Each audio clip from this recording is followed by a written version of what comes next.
आणि इंग्लिश बायबलमध्ये दोघांचं मिनिंग सेम आहे, पण त्यांनी वेगळ्या रीतीने ते प्रेझेंट केलेलं आहे.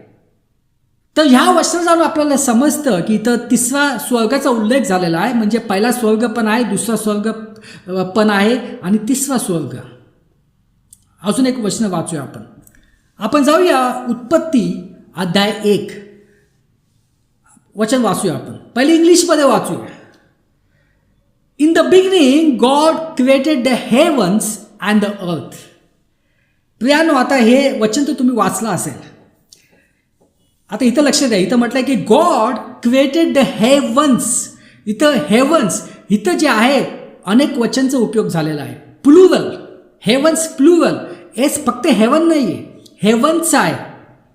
म्हणजे याचा अर्थ काय होतो? याचा अर्थ होतो की एक पेक्षा जास्त स्वर्ग आहेत. बघा, हेवन्स इथं प्लुरल आहे.